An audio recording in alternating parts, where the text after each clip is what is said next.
Hits just keep on coming for NASCAR. Whether it be the teams in general not being happy with the way the sport's going, the car going wrong, or just in general penalties not being penalized enough or too much, or being overturned without NASCAR actually wanting them to. Just nothing goes right for NASCAR right now. And another hit has been given by a clip from Dale Earnhardt Jr. talking on the Dale Jr. Download about how, well, he really doesn't know if he wants to go cup racing anymore with the latest news.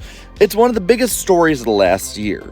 The fact that Dale Earnhardt Jr., arguably the most popular personality in NASCAR history, wants to bring his Xfinity team, JRE Motorsports, up to the NASCAR Cup Series within the next year or two.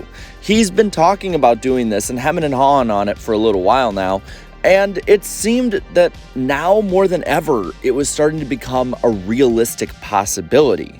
But ultimately, the way that NASCAR teams and TV deals and everything are on the fritz right now, he's reasonably kind of nervous about it. And now it seems like he's going to hold off a bit. Like I said, for the longest time, JRM was trying to get in, but it's changed. Dale Jr. had heard the report that Jeff Gordon and the RTA gave about how they weren't going to get the kind of money that they wanted and that it wasn't really a viable business option. And now he has gone on what he calls a wait and pause kind of approach, waiting to see if the market will change before trying to get in. A charter at this point may be a losing proposition for him. And as he says, it's not a successful business venture, as all the teams have reported they're losing money. The business model at the moment doesn't work, and it's clear as day. Dale Earnhardt Jr. is a very smart businessman. If you look at some of his business ventures, he rarely has failures when it comes to putting his name on something, and I'm completely sure he's not going to go into Cup when he realizes that he might be wasting money in doing so. According to what the teams were saying, between 60 and 80% of their budgets come strictly from sponsors.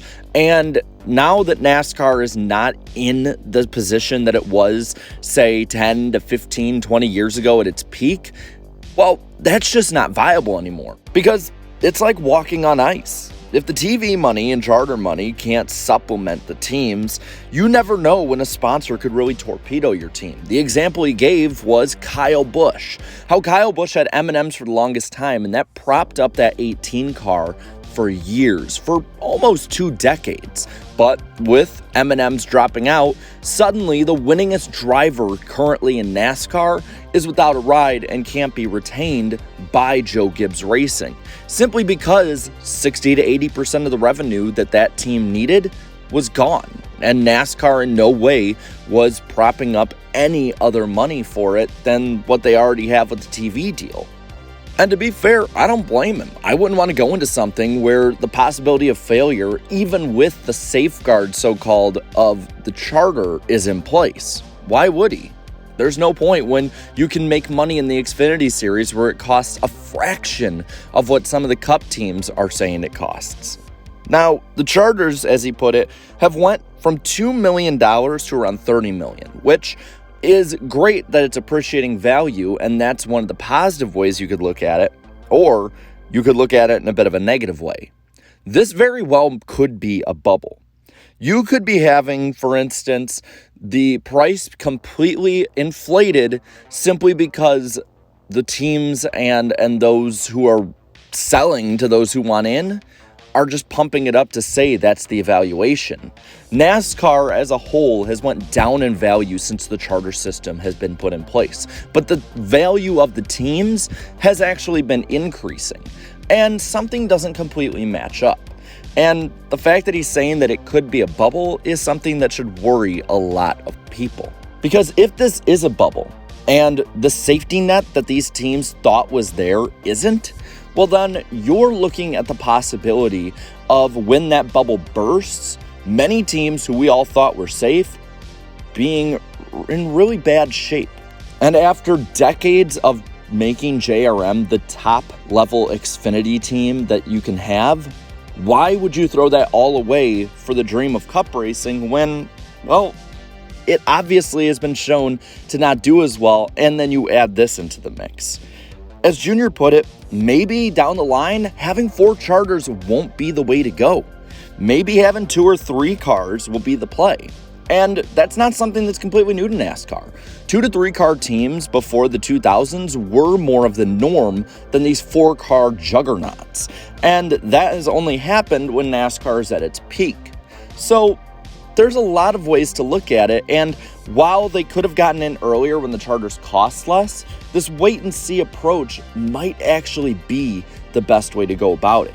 But it's a huge problem when you look at the way that NASCAR's run, that somebody like Dale Earnhardt Jr., one of the biggest brand names in NASCAR history, can't go in and won't go into the Cup Series because it doesn't look like a good option. Scaring off somebody like Dale Jr. is only going to scare off any other potential investors who are paying any attention to the NASCAR world. Why would you go in if Dale Earnhardt Jr. can't even go in? Somebody who can probably take the hit and sleep like a baby knowing that he'll be secure no matter what, even if the team torpedoes. That's the big problem. With the TV contract, it's all up in the air. So yeah, in the short term, like Junior and Mike Davis had talked about, that might be an issue. In the long term as well with the TV deal, that will spell out the future, whether it's a good one or a doomed one, for if teams can jump in like this. As they put it, money will be high. Live sports right now are at a premium. They have been for years, and that value is only going up for these networks. They need live programming because it draws in eyes. And NASCAR, as Mike Davis says, has a lot of live sports programming. Dale Jr. has said that there'll never be a work shortage. There'll never be that because the RTA has no leverage. But here's the thing, on top of those problems and no leverage monetarily, I disagree with Dale Jr. in the fact that the RTA has the leverage of the star power. And that right there could lead to a huge power struggle, which makes entering the Cup Series also not a smart play. So I don't blame Junior, because no matter how you look at it, the next year or two is going to be a tumultuous one, to say the least. NASCAR is actually appeasing the teams at the moment, so that shows that maybe the teams have a bit more leverage than people think. Overall, this is just a giant indictment of the broken model that NASCAR has, and showing that it needs to immediately be fixed. As soon as possible, this needs to be rectified. Whether it means a few tracks get jettisoned off the schedule, so be it. If people like Dale Jr. can't get in, it's not worth having such a bad model. Now, with that, I'm going to pass it on to you. What do you think about Dale Jr. not going into Cup as soon as he thought, and a lot of us thought? Let me know down in the comments below. While you're at it, leave a like on this video, share this video, and subscribe to my channel for more great NASCAR content. And thank you so much to my channel members. So until next time, have a good one.